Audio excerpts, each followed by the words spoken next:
5 గంటలలోపు శాసనమండలి ప్రధాన కార్యదర్శికి అందజేయవలసి ఉంటుంది. ఇప్పుడు ప్రధాన కార్యదర్శి సభ్యుల పేర్లను ప్రమాణ స్వీకారం చేయడానికి పిలుస్తారు. శ్రీ నారా చంద్రబాబు నాయుడు.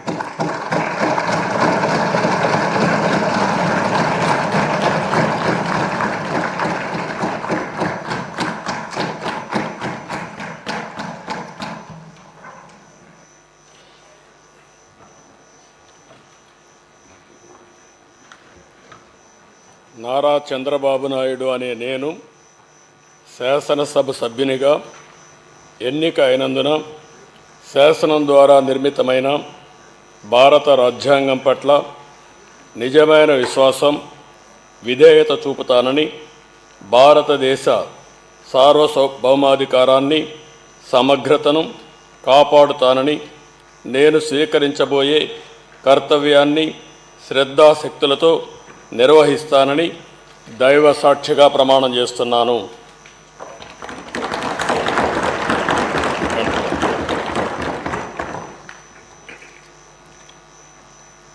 ఆంధ్రప్రదేశ్ శాసనసభ సభ్యుడైన నారా చంద్రబాబు నాయుడు అనే నేను సభ నియమాలకు కట్టుబడి ఉంటానని, వాటిని అనుసరిస్తానని, సభా మర్యాదలను పాటిస్తానని, సాంప్రదాయాలను గౌరవిస్తానని దైవ సాక్షిగా ప్రమాణం చేస్తున్నాను.